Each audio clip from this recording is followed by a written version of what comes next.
বিতর্ক থাকলেও প্রজাতি সংরক্ষণে নিত্যকার ঘটনায় পরিণত হয়েছে ক্লোনিং পদ্ধতি। বিশ্বব্যাপী হরহামেশাই চলছে কোনো না কোনো প্রাণী ক্লোনিং।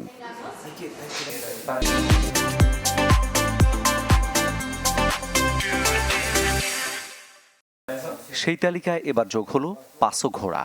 পেরুর জাতীয় ঘোড়া হিসেবে বিবেচিত এই প্রাণীর জন্ম দিয়েছেন ইউনিভার্সিডাড ন্যাসিওনাল টেরোবিওর একদল গবেষক। আমরা প্রথমবারের মতো পেরুভিয়ান পাসো ঘোড়ার ক্লোনের ফল পেয়েছি। এটি সেরা প্রজাতির অন্যতম কোল্ড এভি ইজেকোটিভো থেকে পাওয়া, যা সোমাটিক কোষের পারমাণবিক স্থানান্তরে মিলেছে। এই প্রক্রিয়ায় নিউক্লিয়ার ট্রান্সফার প্রযুক্তিতে সোমাটিক সেল ব্যবহার করেন বিজ্ঞানীরা। জানান, হোস্টের এপিথেলিয়াল টিস্যুর নমুনা থেকে সংগ্রহ করা হয় ভ্রূণের ফাইব্রোব্লাস্ট কোষ।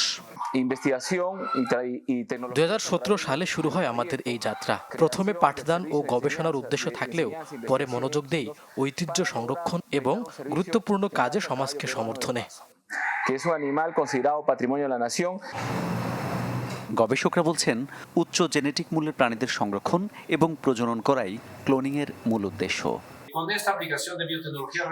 প্রজনন জৈব প্রযুক্তির মাধ্যমে শুধু উচ্চ জেনেটিক মূল্যের প্রাণী সংরক্ষণই নয়, আরও নানা কাজ করছি আমরা। জার্ম প্লাজম ব্যাংকে বিভিন্ন ধরনের প্রাণী কোষও হিমায়িত করা হচ্ছে।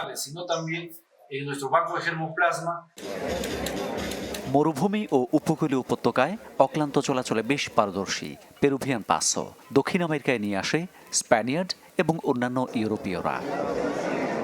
মামুন উর রশিদ, চ্যানেল 24।